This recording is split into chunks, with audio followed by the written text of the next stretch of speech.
oftentimes MQAs are roll-ups of MQLs. And it's not crazy. There's a bunch of smaller intricacies and things like that. But when you're thinking about how do you engage accounts, it's typically like, how do you engage people? Because at the end of the day, it's not an account. It's just a bunch of people that work together and know each other and humans. So how do you engage them? And it's often what type of engagement or activities are they individually having that would classify them as engaged as a person?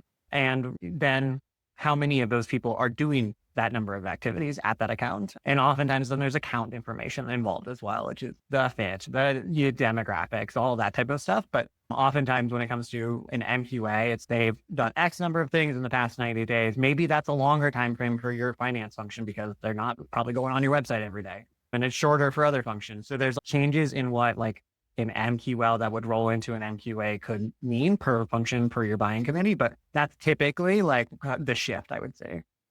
Brandy, what were you leaving in there? Yeah, I think, and you answered it in the chat, right? I think engagement is just standard engagement that we're already seeing, right? Engaging with forums and website and webinars and all of that, all of those signals that we talked about earlier.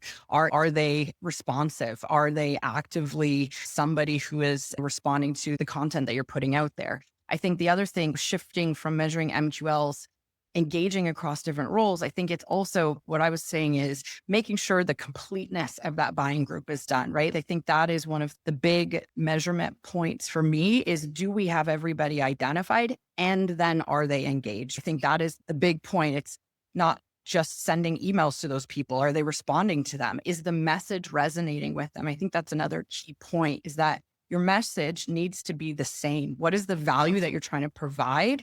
And then change that message based on the person themselves. So same message that everybody is gravitating towards, but might be just said in a different way, depending if you're dealing with the decision maker, the procurement person, or your champion. So I think to me, it's more of, are they actively responding? Are they touching on your content? And then do you have everybody in that group already identified? I think once you have those things, selling the deal becomes very simple. Yeah, it's less about how many emails you send them. It's how many emails are they responding to?